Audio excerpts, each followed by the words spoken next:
It's the Jim and Terry Show, coming to you from the Hobbit Hole studio on a bright, sunny, springish type of day. A little cool, maybe. And here we are. I'm Terry. I'm Jim. And we're two retired guys with a coffee. And Jim actually brought his coffee from breakfast down to the Hobbit Hole. I had Put it pancakes. on one of those warming mugs. Warming mugs? Terry made me pancakes. You have pancakes. That's true. With maple syrup. Not that maple syrup. Not that we're maple MAGA Canadians. We are, well, you still espouse conservative values.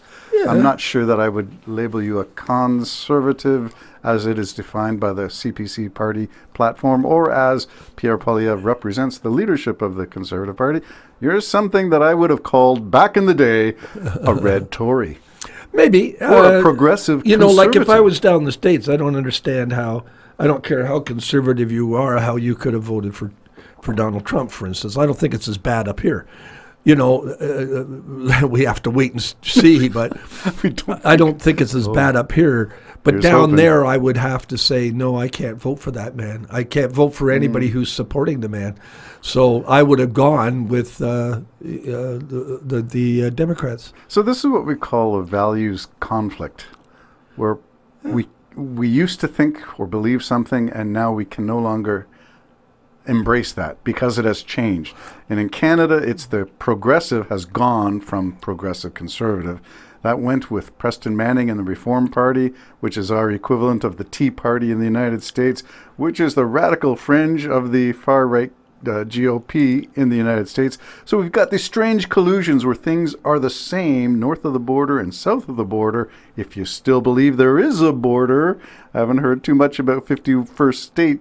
Oh, he's still muttering? no, he didn't do that, but he just announced, I think it was either today or yesterday, you know, they're in negotiations with Canada concerning the car industry. He just said it flat out. He said, just quite frankly, we don't want to make any of our cars in Canada. I mean, just you're dealing with who you're dealing with. Yeah. Start making plans, folks, to get away from that country. We used to have United Auto Workers Union in Canada, but it became obvious in the 60s that the needs and decisions of Canadian workers in GM, Ford, Chrysler, the big three in Canada, were different and different scale, different scope, different needs than the Union of Automobile Workers, UAW, the big one in the States. And so we have our own union. I forget they got a new name for it too, which I have fallen out of touch with. Anyway, our needs, our Canadian auto industry, I think they're looking to not retool, but look at the market for Canadian automobiles manufactured in Canada. I would. I mean, now's the time. Now's the time because you're going to get. You also have the public that is going to be more understanding than it might have been in the past. In other words, having to suffer the car might not be quite as good. It's going to take 10 years to perfect it, you know, and make it a better kind of car. But I'd love the idea like a business Northland, you know. Something like business that. Northland? Well, I'm not sure what that means. Northland Motors or something. Oh, you're talking about branding a Canadian brand. Okay, I get that kind of thing. Well, sticking on that, do you think Tesla's tanking at 71% fall since... Everything that Trump touches, Terry, where's that book? Where's that book? Yeah. Where's that book? Everything that Trump touches about Trump gets destroyed, or something like that. It's funny, you know, these books, I got these books 5-6 years ago. Oh, I know. They're born out to be true. Oh. And this is something that's important to be aware of. Your sources of information, we'll always come back to that one. But let's focus on Canada. We have all the platforms out, and we saw some of the costing. Have you heard anything in particular? No, I just heard this morning that, again, you know, I've always said I didn't like the idea of unions being so powerful in elections and stuff. Well, now you got the police, the Toronto Police, which is a lot of people supporting Poilievre, and because he says he's going to be tough on crime. Saying you're going to be tough on crime and being tough on crime can be completely two different things. And apparently Poilievre has also said, not Poilievre, Carney has said that he too is looking at ways to improve our legal system and everything else. So, you can say it until the cows come home. We talked earlier at breakfast when we were talking about the housing. You can say you want to end the housing situation. You can say that. And Polyev is good at saying that, but it was our Carney. Jitnit Singh. Oh, Jagmeet. Sorry about that, That's Mr. okay. Singh. Mr. Singh is good. I can't get his name off my tongue for some reason. He was prime ministerial. Yeah, and well, he said to Polyev, "Do you know how many homes when you were in charge of housing? Do you know how many homes you built?" He says, "Well, I do know how many homes you built. What were they? 9? Six or something. Six homes." And he goes, "Oh no, there was 200." Well, if it's only 200, that's not very many either. No, it was but 200,000 is what he claimed. Oh, 200,000. That's okay. a big difference. Yeah, that's a huge difference. Yeah. But is that true or not?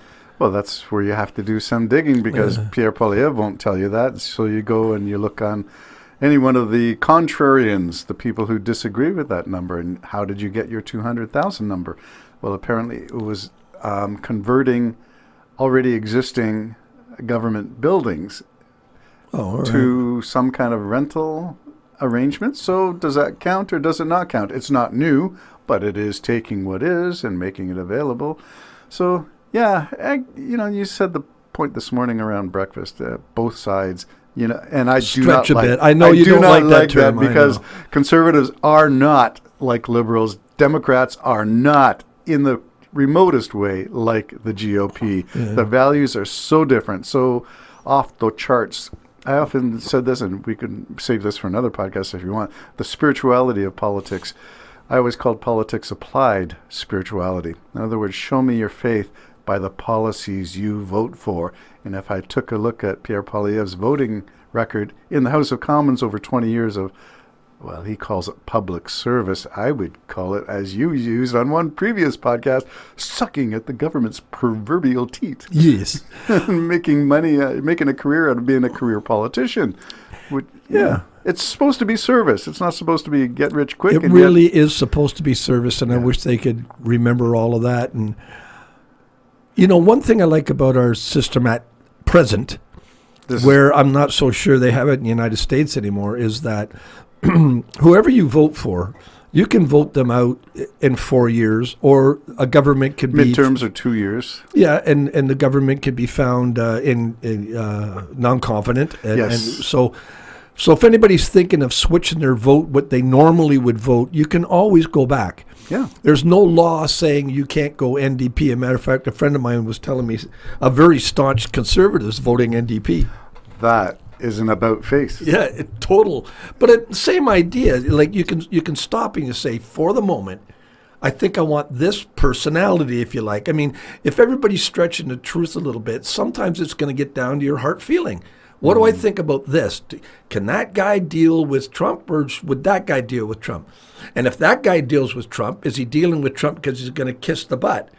Or are you going to be strong? All of that. So, yeah, I'm not saying which one is. That's up to you to weigh that up. Let me throw this quote. But in 4 years, we can vote another government in, if need be. Let me throw this aphorism at you. I heard it said that... Ouch, that aphorism hurt. Oh. Feelings... how did it go? It's usually phrased as facts don't care about your feelings, but it was reversed and said your feelings don't care about your facts. In other words, people believe or make an intuitive gut choice without necessarily heeding the facts. Where I am trying to be clinical, surgical, scientific, measurable, quantifiable, show me your faith by the policies you vote for kind of guy. But I'm wondering to what extent, and this is, I guess you could argue this most obviously from Make America Great people, Trump supporters, that facts don't ever get in the way of their feelings for Trump. Yeah, well, that's a whole weird setup with this. Trump, you knew he was doing it right from the very beginning with the American pride. Yeah. It's all about us. We're the best. We're the greatest. And couldn't care less if the rest of the world think they're just idiots. Because, again, I think Trump has, 50 years ago, Americans were a bad name anywhere in the world because of arrogance. And now that was getting better and smoother. The world was becoming a little bit more one. We were working together through NATO and different things. And all of a sudden this guy comes along and, look what's happened with China. Peasants? You're calling us peasants? You got a hillbilly vice president calling me a peasant? And this is what happens. It's the little things like that can just ruin something forever. I mean, I know people that simply because Trump said, I want to annex Canada. Bang, that's it, man. I'm out of here. You're a jerk. Yeah. And we're going to fight you till elbows up.